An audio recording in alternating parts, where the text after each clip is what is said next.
Welcome, everyone, to our monthly Lunch and Learn. We have a very special guest today, Jerri Clark, who is going to talk a little bit about ambiguous loss. And let me tell you a little bit about Jerri. She is a mental health advocate, author, and mother who lost her beloved son Calvin three ways: to a psychotic illness, to the incoherent system, and to suicide in 2019 after a 4-year struggle with SMI. You may want to read her book, Gone Before Gone: When Mental Illness Steals Someone You Love, a memoir and survival guide with practical exercises for caregivers. Her book provides guidance for navigating the emotional terrain of ambiguous loss, a concept first developed by Pauline Boss, PhD. Jerri's personal website, and I know I'm going to go out there and check it out afterwards, is www.momi-wa.org. And hopefully you'll give that to us again at the end, Jerri.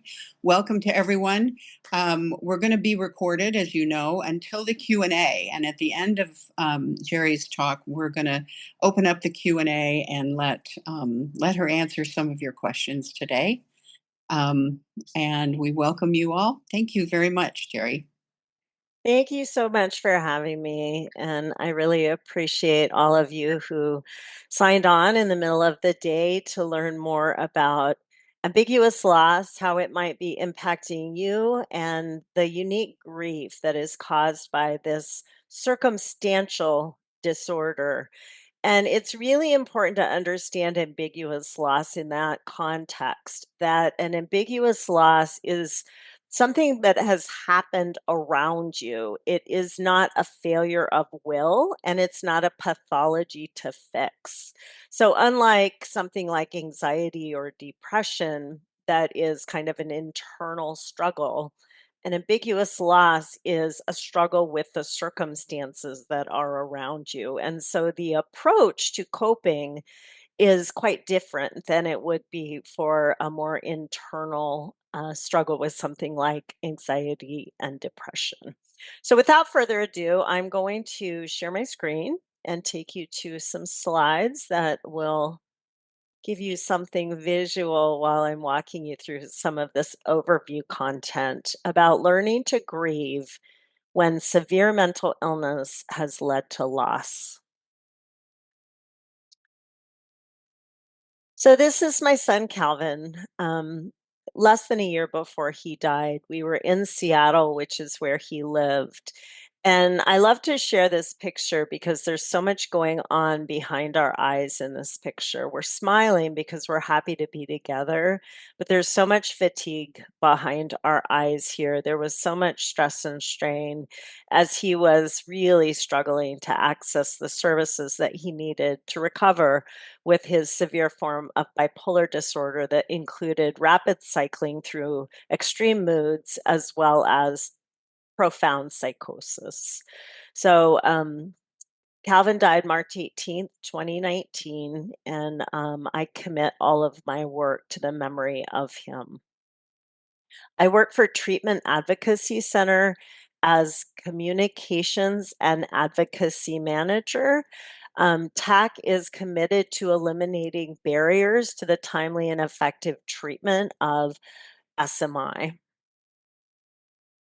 Dr. Torrey founded TAC over 25 years ago with a goal of eliminating barriers to treatment at a systemic level, but there's also a commitment to serve and improve the lives of those who are suffering now. And that's where this ambiguous loss program fits within TAC's work.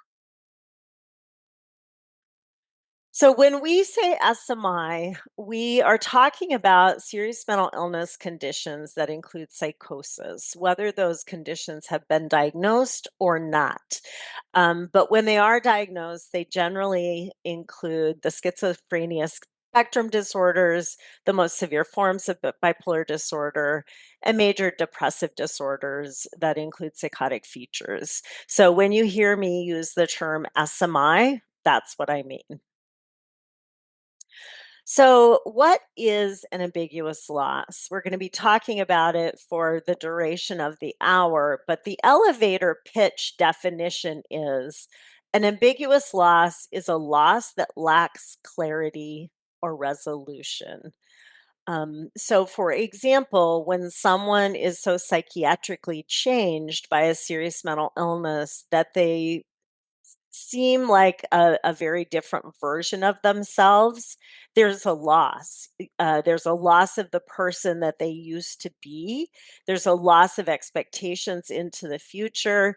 But these are very ethereal losses. It's not like a death where you have a death certificate and you can say, I lost my grandma to cancer. That has some clarity to it. It's tragic, it's sad. Of course, there's deep grief, but there is some clarity around the cause of death, the finality of death. Ambiguous losses are ongoing, they will never find closure. So while we're living alongside this ambiguous loss, everything changes about how a family functions. And by family, I mean family of origin, family of community, whoever the important people in this life situation might include.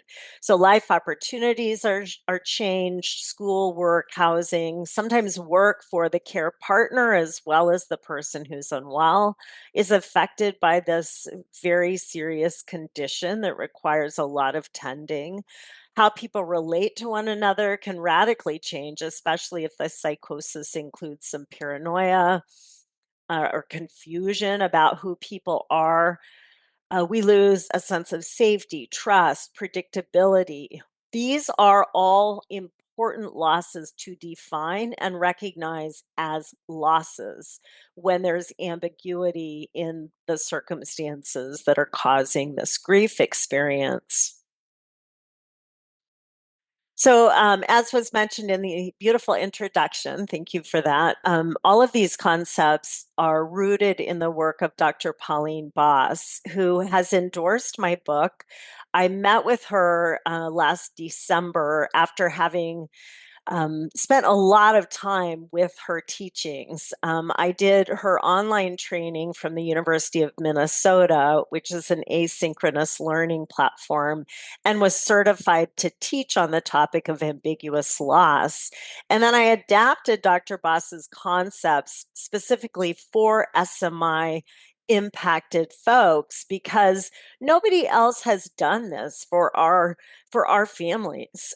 There aren't grief books out there for people impacted by losses this confusing, this profoundly life changing.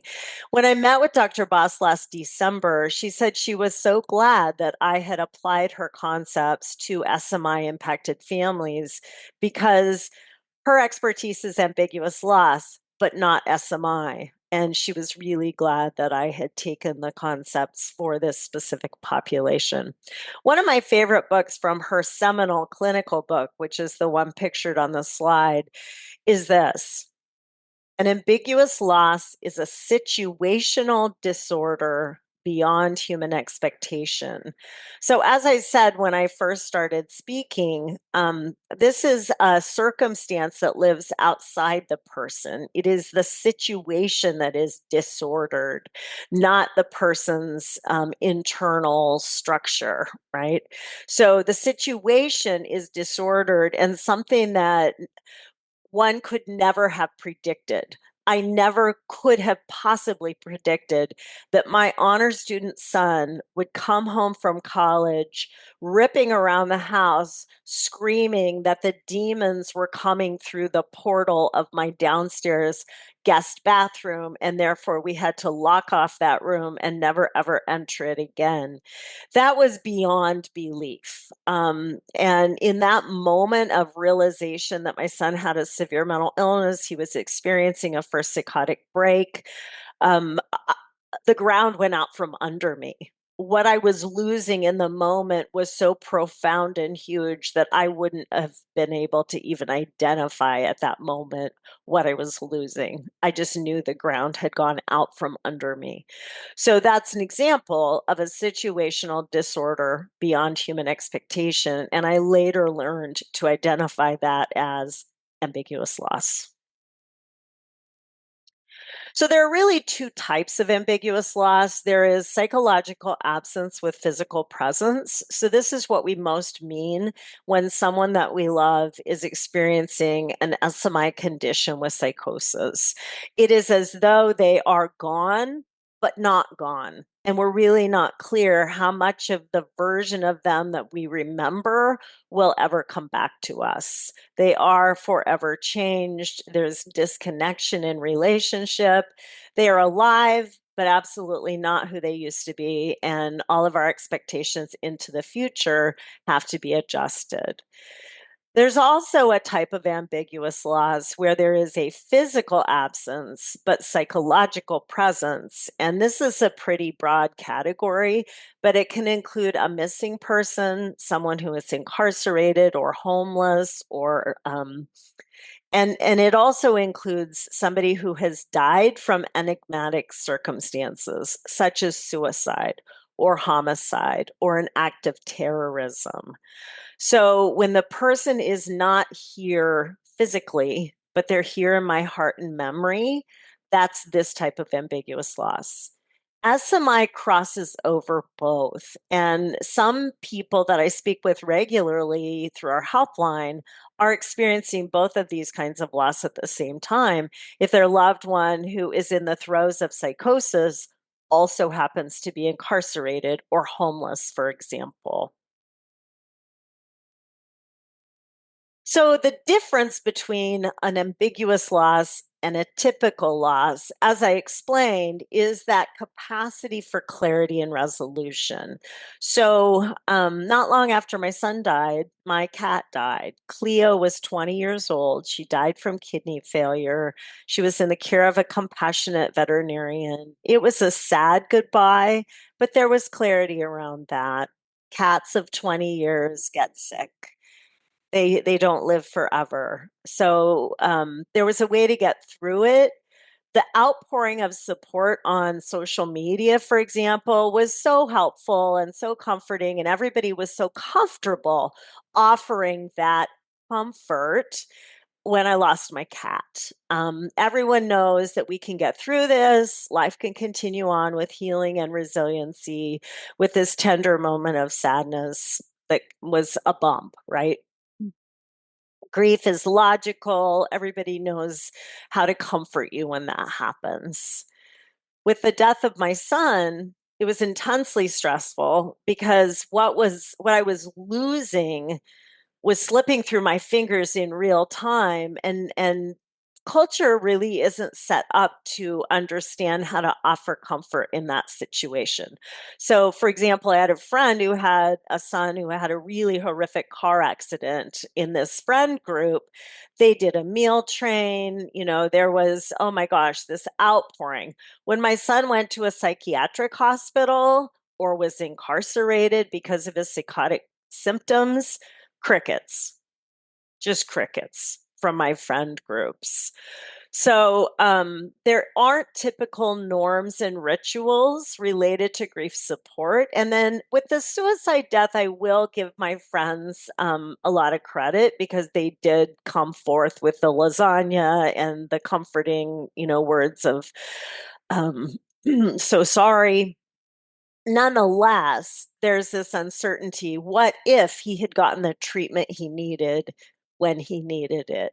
What if someone had gotten to him in that moment before he completed suicide and gotten him into the treatment that he needed? So there will forever be uncertainty surrounding his illness and ultimate suicide death. The grief is so multi layered when it's ambiguous, when the losses are ambiguous.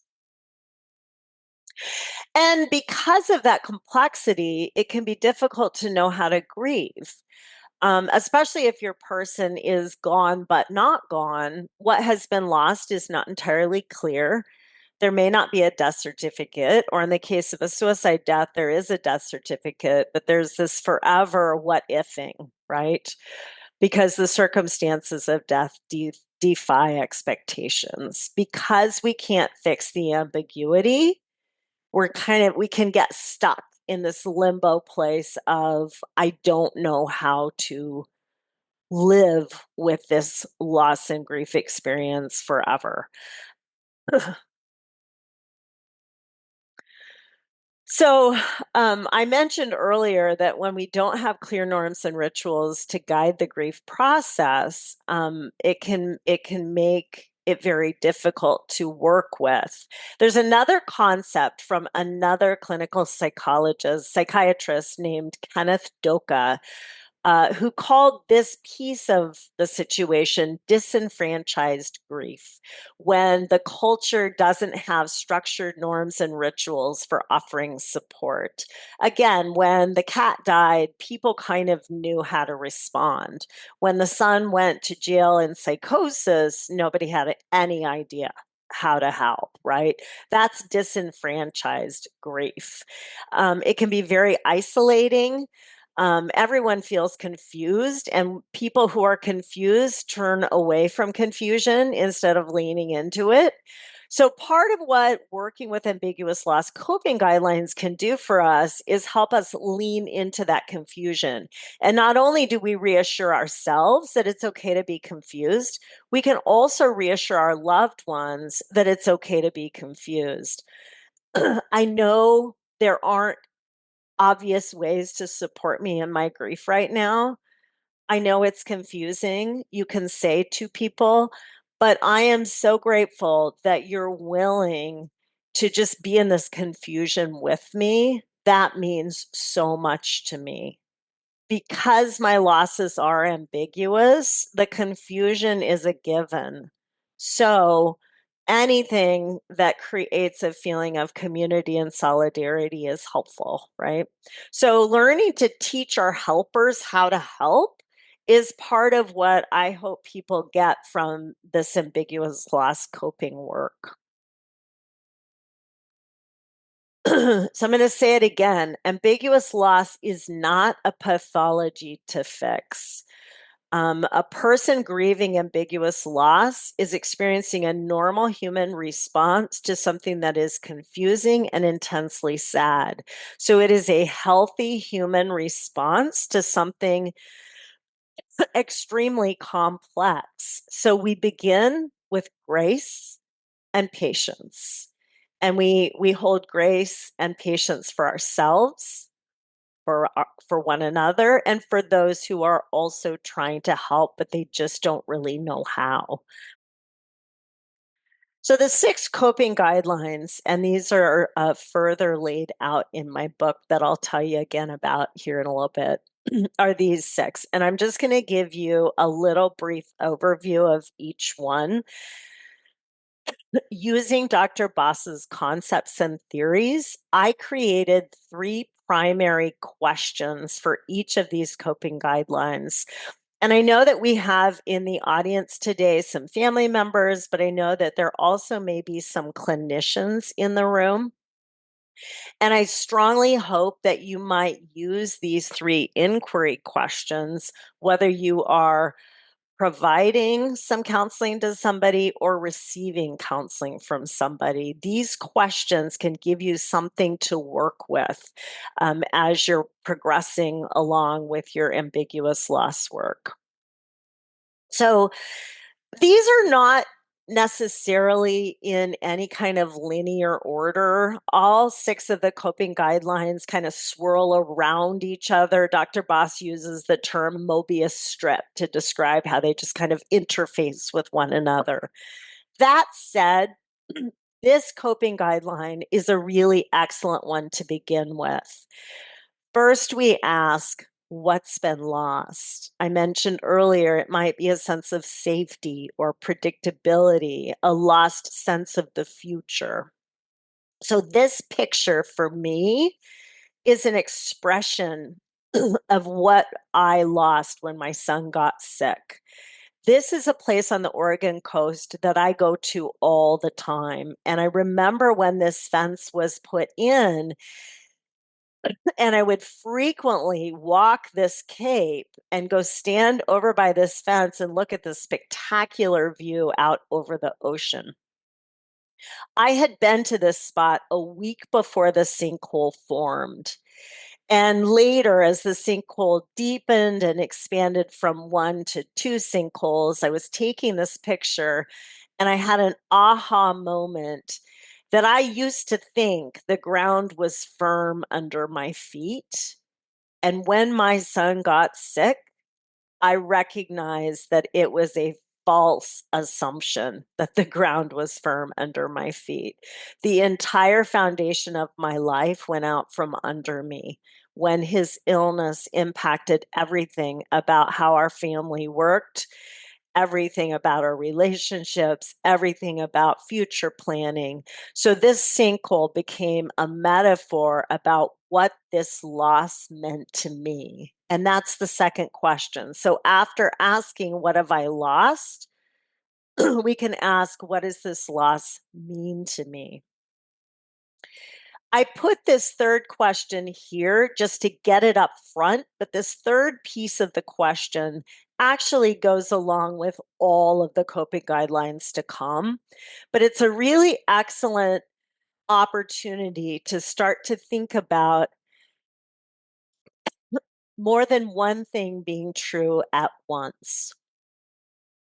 It is a false belief that I can't ever be happy because of the grief over the loss of my son. I can be happy and sad at the same time. The sadness doesn't have to move aside in order for happiness to show up, and happiness doesn't have to disappear to acknowledge the sadness.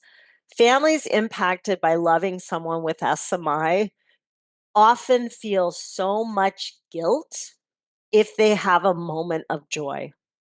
How can I feel happy when my loved one is suffering so much? And part of what I really hope people take away from what I'm offering here is that the guilt is not helping anyone, and it's making us frozen in this grief place. So part of embracing both and emotions is letting go of guilt over emotions that feel hopeful, happy, joyful, right? Let those in. I can absolutely experience a moment of joy when I'm playing with my grandsons who are 9 and 10, when they're playing with things that used to belong to my son who has died. So I can be in a grief experience and in a joy experience in the exact same moment. Giving permission for both and emotions is a really helpful tool. We reserve so much energy when we stop fighting the reality of both and emotions. When we stop trying to shove aside emotions that we don't want to let in or that we don't think we deserve. We reserve energy when we just recognize all of this can be true at once, and then we can just relax into that experience. So, another coping guideline is to adjust mastery. And this one is really hard in the Western culture where we have kind of been indoctrinated to a belief that if at first we don't succeed, try again. And if you try hard enough and if you are intrepid enough, you will achieve your goal. You will get what you want. Well, guess what? When you love someone with a severe psychotic condition, you may never get what you want. So, this doesn't mean give up. It means adjust where you are struggling for control in a situation that is not yours to control. So, noticing that moments of trying to control things that aren't in your scope of power is the first piece. When do I struggle for control? Am I even noticing that I'm struggling for control?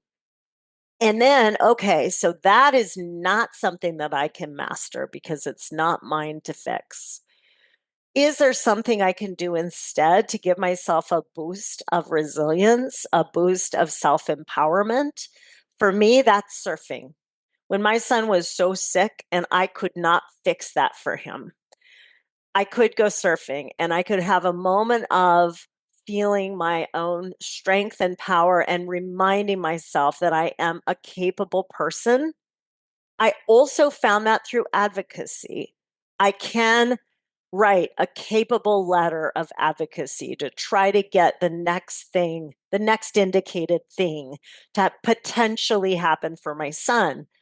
Now, if my well intentioned letter doesn't work, it's not because I failed, it's because it wasn't going to be mine to control, right?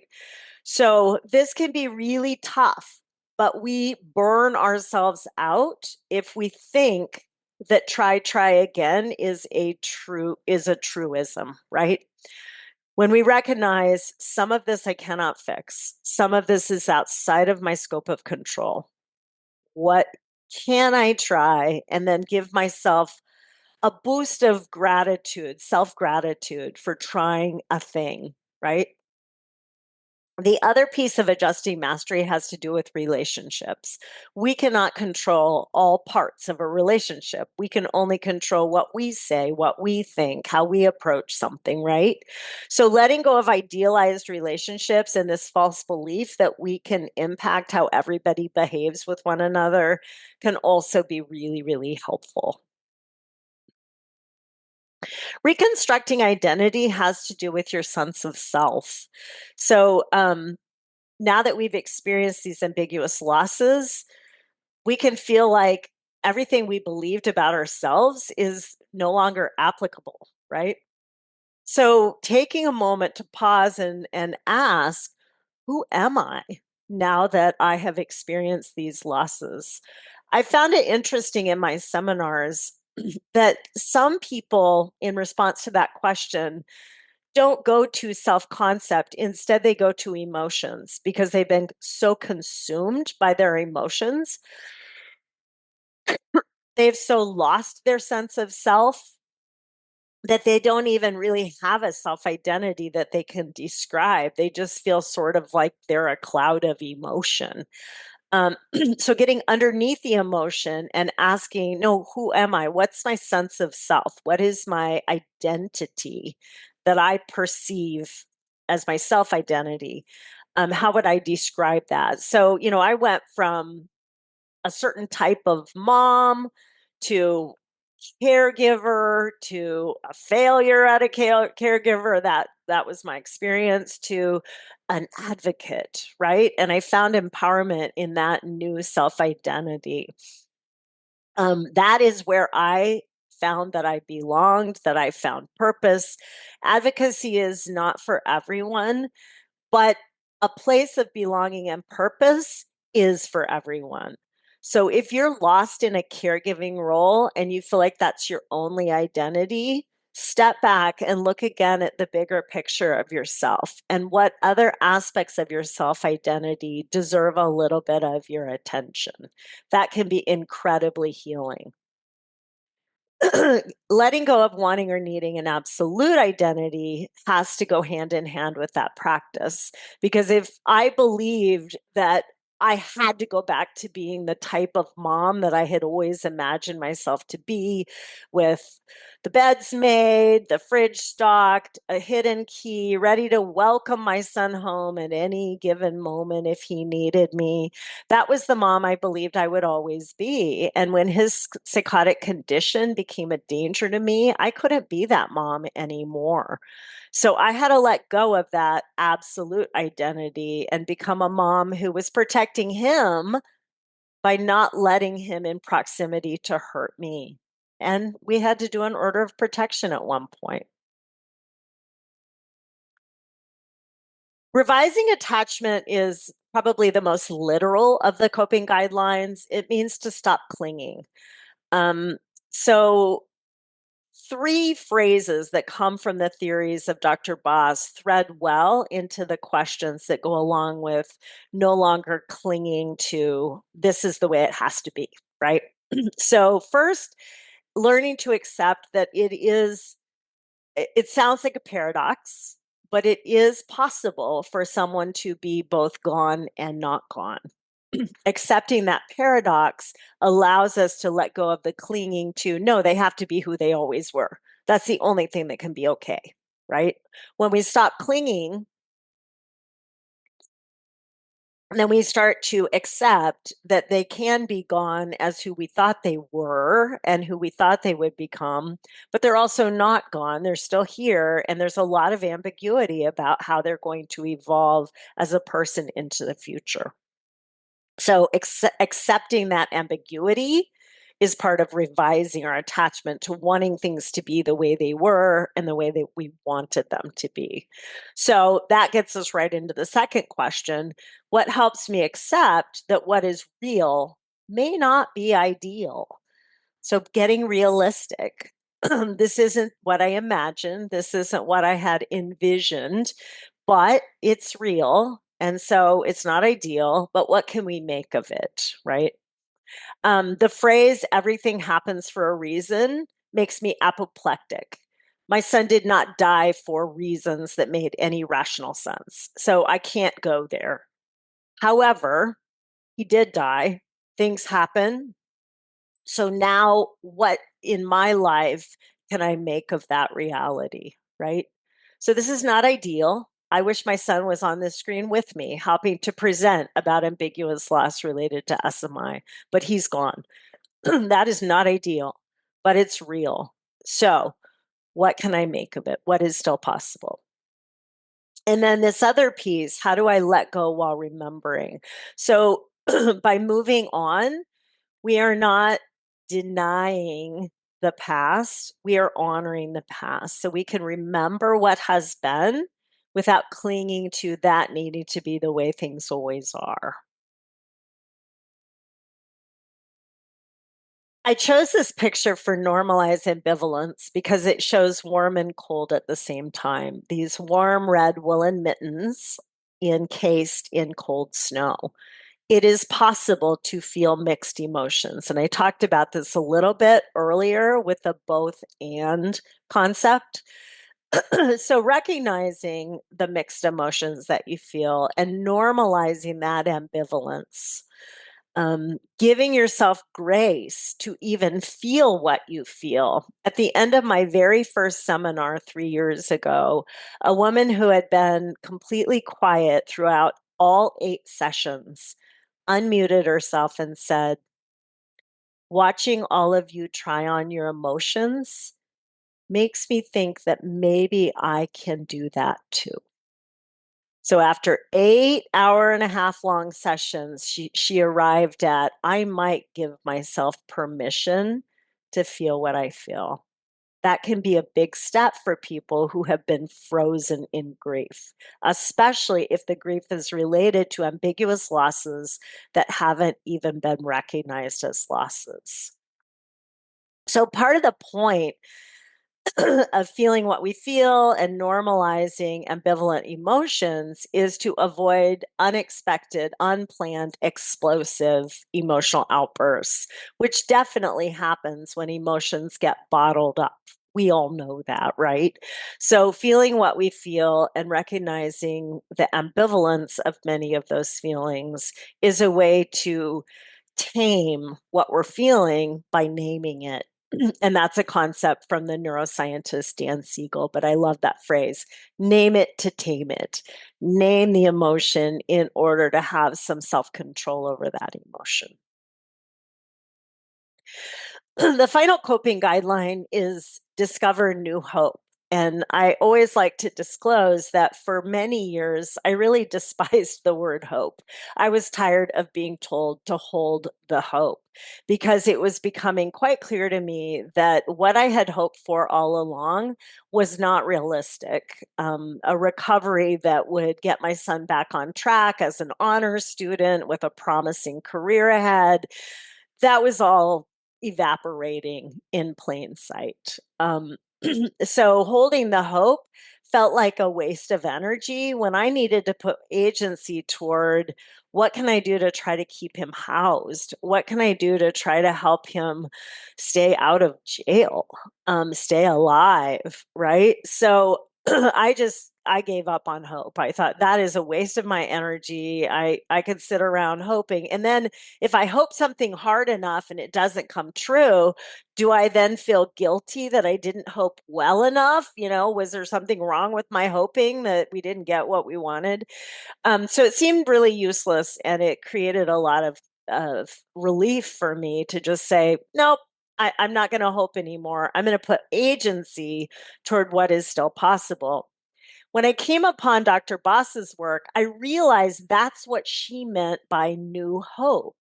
It's an activity, it is agency toward what is still possible despite not getting what I originally wanted. And so that's the third inquiry question here. What is still possible despite not getting the outcome I originally wanted? The answer to that question is your new hope. Okay, we're going to hope toward that. And I reinvited hope into my vocabulary after I discovered Dr. Boss's concept of new hope. So, in order for the new hopes to manifest, we have to let go of those old hopes, those unrealistic hopes that can sort of trap us in that frozen place of wanting and keep us from putting agency toward what's realistic, what's still possible. The middle question here is the most fun question in the whole coping approach to ambiguous loss, and that is, how might I play with ambiguity to increase my tolerance for it? And this is where we step away from our SMI circumstances and look instead at other aspects of our life that also include unknown elements.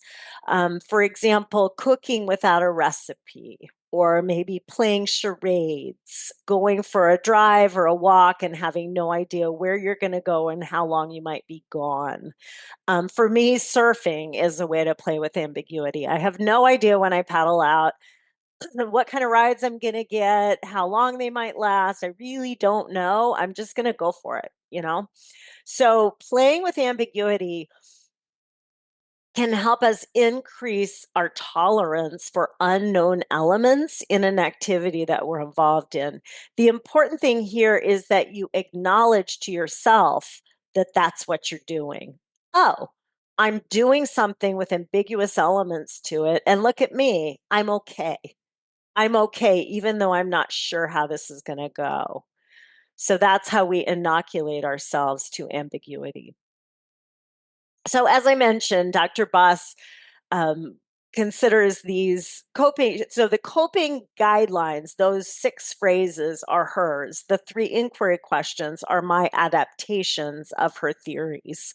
Um, but she talked about a Mobius strip and how these different concepts will all flow amongst one another. You don't go through them like a checklist. This is a lifelong practice of recognizing moments when, oh, this is a moment of ambivalence. I know how to work with that. Or, oh, this is a moment of me trying to control things that are outside my scope of control.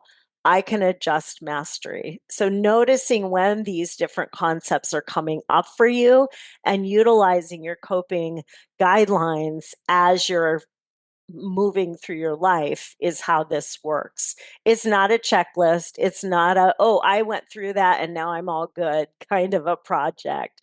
Sorry, but it's not going to be a 15-minute fix. It is a set of tools, and you're going to want to carry that toolbox with you for life as you move onward with ambiguous loss. It's not going to get resolved, but you will learn to live with ambiguous loss in ways that it doesn't consume your life. That's the goal. So, another concept that came up as I was doing these seminars is that people really struggle to help people help them. And so we created a whole series of kind of role playing examples of how to communicate with people who want to help, but maybe they don't know anything about ambiguous loss. So these are just starting points.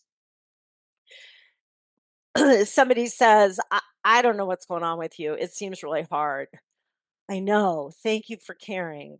There is a name for what I'm going through, and it's called ambiguous loss. I'm just learning about it. Do you want to know more? Right. So, introducing the concept to other people who might be interested in helping, but they just don't know what you know.